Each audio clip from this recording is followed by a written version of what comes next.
নবীজির কি কষ্ট হইতেছে, এই কষ্টময় মুহূর্তে যদি নবীজিকে একটু খাবার দিতে পারতাম, নবীজিকে যদি একটু শান্তি দিতে পারতাম, নবীর কত আরাম হইত। কারণ ওমর তো ছিল আশিক রাসূল, নবীর প্রতি পরিপূর্ণ ভালোবাসা ওমরের অন্তরের মধ্যে ছিল। ওমর রাদিয়াল্লাহু তাআলা আনহুর মনের মধ্যে হঠাৎ উদয় হলো, আমার তো একজন বন্ধুর বাড়ির সামনে, ওমরের একজন বন্ধুর বাড়ির সামনে ওমর ধারণা করলো আমার বন্ধু পয়গম্বরকে পেয়ে, সাহাবায়ে কেরামের এই মুবারক কাফেলা পেয়ে বড় খুশি হবেন এবং মেহমানদারি করবেন। ওমর নবীজির কাছে প্রস্তাব রাখার পর নবীজি সাল্লাল্লাহু আলাইহি ওয়াসাল্লাম ওমরের এই প্রস্তাব গ্রহণ করলেন। সাহাবায়ে কেরামগণকে নিয়ে ওমরের বন্ধুর বাড়ির দিকে রওনা করলেন। আল্লাহু আকবার! কত মুবারক জামাত, কি পরিমাণ খুশি হওয়ার কথা! যেই লোকের বাড়িতে গিয়েছিল ওই লোকের কত খুশি হওয়ার কথা।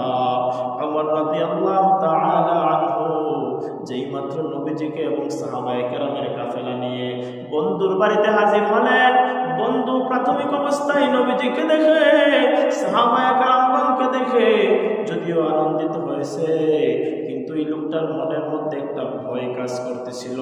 কারণ সে ছোট মন মানসিকতার মানুষ ছিল, কৃপণ ছিল। সে ভাবতেছে এত মানুষ কিভাবে মেহমানদারি করায়, অল্পতে তো তাদের হবে না, আমার অনেক খরচ হয়ে যাবে। এই উদ্দেশ্যে সে ভাবতে লাগলো কিভাবে তাদেরকে বাড়ি থেকে তাড়ানো যায়, এই ফিকির করতে লাগলো। সে তার কাজের মধ্যে এত মনোযোগ দিল, নবীজিকে সাহাবায়ে কেরামগণকে তার বাড়ির ঘরের মধ্যে বসতে দিয়ে নিজের কাজের মধ্যে এমন মনোযোগ দিল যে তাদের দিকে একবারও প্রক্ষেপ করলো না। নবীজি বুঝে গেলেন এই লোক আমাদেরকে মেহমানদারি করাইবে না, সামর্থ্য থাকা সত্ত্বেও সে আমাদেরকে মেহমানদারি করাইবে না। নবীজি সাহাবায়ে কেরামগণকে বললেন, চলো উঠে যাই, এই লোক আমাদেরকে মেহমানদারি করাবে না, খামাখা আমাদেরকে এখানে বসিয়ে রেখেছে। আল্লাহ তাকে অর্থ সম্পত্তি দিয়েছেন, তাকে ধন দৌলত দিয়েছেন, কিন্তু তাকে মন দেন নাই। নবীজি সাল্লাল্লাহু আলাইহি ওয়াসাল্লাম সাহাবায়ে কেরামের কাফেলা নিয়ে বাড়ি থেকে বের হয়ে গেলেন। বাড়ি থেকে বের হওয়ার পর সাহাবায়ে কেরামগণকে বললেন, সাহাবায়ে কেরাম তোমরা হাত তুলো, দোয়া হবে। সাহাবায়ে কেরাম ভাবতেছেন নবীজি এখন মনের মধ্যে বড় ব্যথা, নবীজি না জানি এই নিষ্ঠুর নির্দয় লোকটাকে এর জন্য না জানি কি পরিমাণ বদদোয়া করেন। সাহাবায়ে কেরামের ধারণা ছিল নবীজি এই মুহূর্তে এই লোকটাকে অভিশাপ করবেন, বদদোয়া করবেন, কিন্তু সাহাবায়ে কেরামদের ধারণা ভুল হলো। নবীজি হাত তুলে দোয়া করতেছেন, আল্লাহ তোমার যেই বান্দা সামর্থ্য থাকা সত্ত্বেও সাহাবায়ে কেরামগণকে আমি নবীকে মেহমানদারি করাইল না, আমাদের ক্ষুধার্ত মুহূর্ত অবস্থায় আমাদেরকে খাবার দিল না, ও আল্লাহ তুমি লোকটার হায়াত বাড়ায় দাও।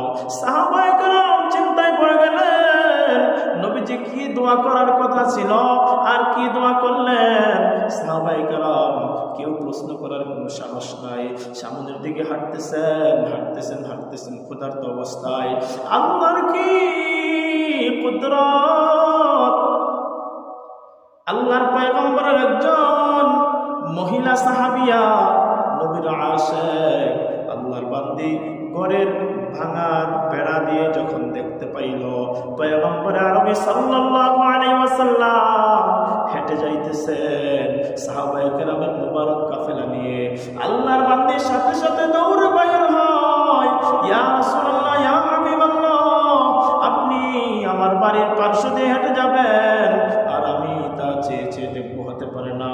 পয়গম্বর মেহেরবানি করে আপনি আমার ঘরের মধ্যে তাশরিফ রাখুন, দেখি আপনার জন্য অল্প মেহমানদারি আমি করাইতে পারি কিনা।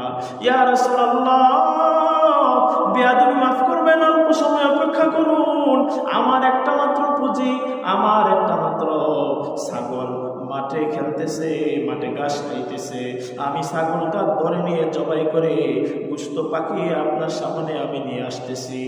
এই বলে আল্লাহর বান্দি পুরো মাঠ দৌড়ে ছাগলের বাচ্চাটাকে ধরে এনে নবীজির সামনে বোনা গোশত পেশ করার পর নবীজি সাল্লাল্লাহু আলাইহি ওয়াসাল্লাম সাহাবায়ে কেরামগণকে নিয়ে পরিতৃপ্ত হয়ে ভক্ষণ করলেন। এবার যখন বিদায়ের পালা, বিদায় হয়ে যাবেন এই মুহূর্তে সাহাবায়ে কেরামগণকে বললেন, সাহাবায়ে কেরাম হাত তোলো, হাত তোলো, দোয়া হবে। সাহাবায়ে কেরাম এইবার মনে মনে ভাবলেন, নবীজি এই মুহূর্তে আল্লাহর এই বান্দার জন্য না জানি কেমন নেক দোয়া করেন, না জানি কত বড় দোয়া করেন, কত নেক দোয়া করেন। সাহাবায়ে কেরামের ধারণা এবার ভুল হয়ে গেল। নবীজি সাল্লাল্লাহু আলাইহি ওয়াসাল্লাম সাহাবায়ে কেরামগণকে নিয়ে হাত তুলে আল্লাহর কাছে দোয়া করলেন, আল্লাহ তোমার এই যে গরিব বান্দি, তার একটা মাত্র সম্বল ছিল, তাও সে কুরবানি করে আমাদের জন্য সে মেহমানদারি করালো। আল্লাহ আপনার এই বান্দিকে আপনি দুনিয়া থেকে উঠায় নাও। কি আশ্চর্যের ব্যাপার না? যার জন্য কথা ছিল বদদোয়া করার, তার জন্য হায়াত বৃদ্ধির দোয়া করলেন, আর যার জন্য নেক দোয়া করার কথা ছিল তার হায়াত কমিয়ে যেন আল্লাহ তাআলা দুনিয়া থেকে উঠে আনেন, এমন দোয়া করল। আজীব ব্যাপার। সাহাবায়ে কেরামের মনের মধ্যে বিভিন্ন প্রশ্ন ঘুরপাক খাইতেছে। কেউ কেউ ধারণা করলেন নবীজি হয়তো ভুল দোয়া করেছেন, নবীজি হয়তো ভুলে এরকম দোয়া করেছেন। পয়গম্বর জবাব দেন, সাহাবায়ে কেরাম আমার ভুল হয় নাই, আমার ভুল হয় নাই।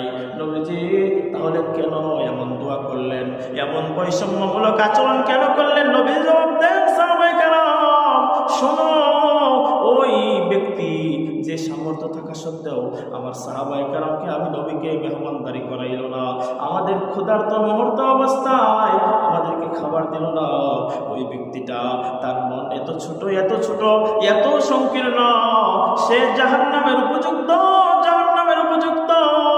আমি নবী আল্লাহর কাছে তার হায়াত কামনা করলাম, আল্লাহ যদি তার হায়াত বাড়ায় দেন আর ভবিষ্যতে তার জীবনে যদি সে নেক আমল করে, তার মন যদি উদার হয়, তাহলে সে জাহান্নামের আসামি হওয়া থেকে পরিত্রাণ পাইতে পারে। এই জন্য আমি তার জন্য হায়াত বৃদ্ধির দোয়া করলাম। ও আমার সাহাবায়ে কেরাম জানো, আর যে আল্লাহর বান্দি গরিব বিধবা মহিলা, তার একটা মাত্র ছাগলের বাচ্চা ছিল, এই শেষ সম্বলটুকু দিয়ে সাহাবায়ে কেরামের মেহমানদারি করলো, আমি নবীর মহব্বত প্রকাশ করলো, আমার এই উম্মতের প্রতি এত পছন্দ লাগলো, এত খুশি হয়ে গেছি আমি। সাহাবায়ে কেরামকে পরিতৃপ্ত করে ভক্ষণ করালো, আমি নবীকে পরিতৃপ্ত করে ভক্ষণ করালো। জিবরাইল আমিন আমাকে জানায় গেছেন, আল্লাহর এই বান্দিকে আল্লাহ পাক রব্বুল আলামিন জান্নাত দিয়া দিবেন।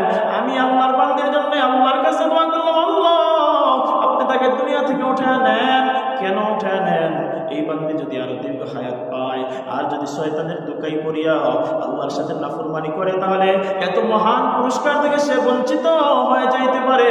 এজন্য আমি তার জন্য দুনিয়া থেকে আল্লাহ যেন তাকে উঠায় নেন, অর্থাৎ তাকে যেন দুনিয়া থেকে উঠায়া আল্লাহ তাকে যেন মহান পুরস্কারে পুরস্কৃত করেন। এই জন্য